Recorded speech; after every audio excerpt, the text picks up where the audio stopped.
నిన్నటి రోజున మనం భగవద్గీత అనే గ్రంథం మనకి నిత్య దైనందిన జీవితంలో అంటే మన రెగ్యులర్ లివింగ్ లైఫ్లో ఎలా ఉపయోగపడుతుంది అనే దృక్పథంలో ఆ కోణంలో మనకు వచ్చేటువంటి భావోద్వేగాలలో దాన్ని నియంత్రించుకోవటానికి భగవద్గీత ఏ రకంగా ఉపయోగపడుతుంది అనే కోణంలో నిన్న మనం ఈ ప్రాపంచిక విషయాల్లో మనం సాధించిన వాటికి గర్వం వస్తే దాని నుంచి ఎలా బయటపడాలి అనే విషయంగా మనం 11వ అధ్యాయాన్ని భగవద్గీతలోని 11వ అధ్యాయాన్ని 16వ అధ్యాయాన్ని అధ్యయనం చేసినట్లయితే మనం ఆ గర్వం నుండి బయటపడగలం అని తెలుసుకున్నాం.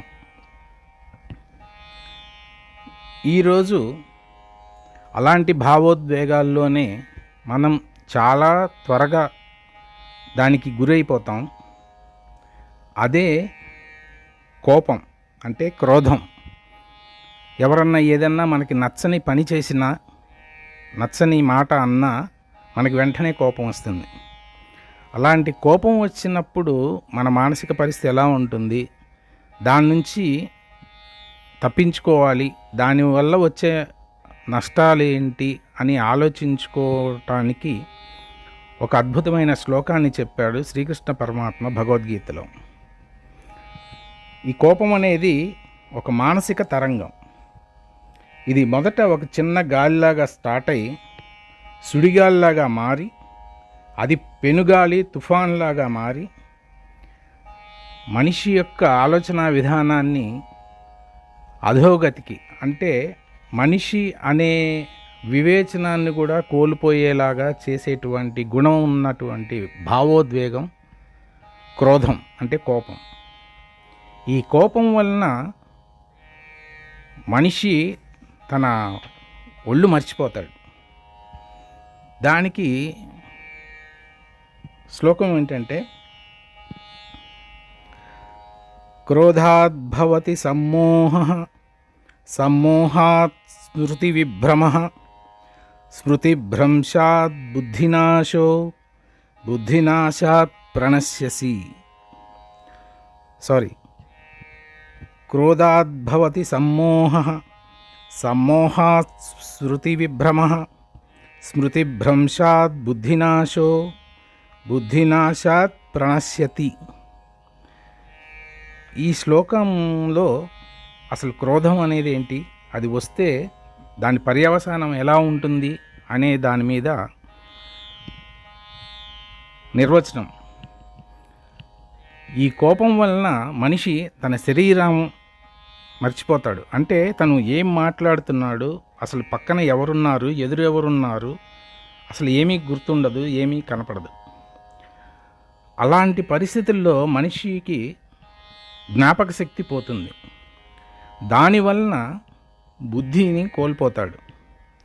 అలా బుద్ధిని కోల్పోవటం వలన అధోగతికి చేరుకుంటాడు అని గీతలో, భగవద్గీతలో శ్రీకృష్ణ భగవానుడు కోపం యొక్క దుష్ఫలితాలని అందరికీ తెలియజేశారు. ఈ ప్రకారంగా మానవునకు దానవ స్వరూపం అంటే రాక్షసత్వాన్ని కలగజేయటంలో కోపము ప్రముఖ పాత్ర వహిస్తుంది. అందువల్ల ఈ కోపం అనే విషయంలో మనం చాలా జాగ్రత్తగా ఉండాలి అని భగవద్గీతలో హెచ్చరించారు. ఈ కోపము ఎలా ఉంటుందంటే, ఈ శరీరానికి ఎలా ప్రవర్తిస్తున్నాం అనేది కూడా తెలియనంతగా మనం ఎవరితో మాట్లాడుతున్నాం, పెద్దలతో మాట్లాడుతున్నామా, పిల్లలతో మాట్లాడుతున్నామా, ఆడవాళ్ళతో మాట్లాడుతున్నామా, విఘ్నులతో మాట్లాడుతున్నామా, ఎవరితో మాట్లాడుతున్నాం అనే యుక్తాయుక్త జ్ఞానం కూడా అటువంటి పరిస్థితిని కలగజేస్తుంది కోపం. దానివలన చాలా చాలా అపకారాలు మనకే, అంటే కోపం వచ్చిన వాళ్ళకే కలగటం కాకుండా ఇతరులకు కూడా అపకారాలు జరుగుతాయి. ఈ క్రోధానికి అసలు ముఖ్య కారణం రజోగుణం. ఈ రజోగుణం కలవాడికి ఏ కోశం ముందు శాంతి సుఖము లభించవు. రజసస్తు ఫలం దుఃఖం అని శ్రీకృష్ణ భగవానుడు చెప్పాడు. అంతేకాకుండా క్రోధం అంటే కోపం అనేది రాక్షస గుణంగా దాన్ని అభివర్ణించారు.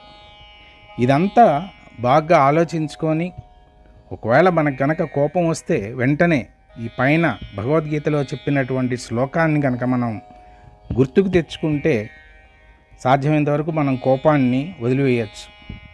అలా మనం కోపాన్ని వదిలివేయటం వలన మన పరిసర ప్రాంతాలు శాంతిగా ఉంటాయి, మన మనస్సు ప్రశాంతంగా ఉంటుంది, అలాగే మన చుట్టూ ఉన్నవాళ్ళు కూడా ప్రశాంతంగా ఉంటారు. ఇలాంటివి తెలుసుకోవటం వలన భగవద్గీతని ఒక పురాణ గ్రంథంగానే కాకుండా, ఆధ్యాత్మిక గ్రంథంగానే కాకుండా, మన నిత్య జీవితంలో మన నడవడికని, మనం నడిచే విధానానికి కూడా మార్గదర్శకమైన గ్రంథంగా మనం భావించి రోజుకొక శ్లోకాన్ని నేర్చుకొని దాన్ని ఆచరణలో పెట్టి మనం వృద్ధిలోకి రావడానికి ప్రయత్నం చేద్దాం. ఏమంటారు ఫ్రెండ్స్?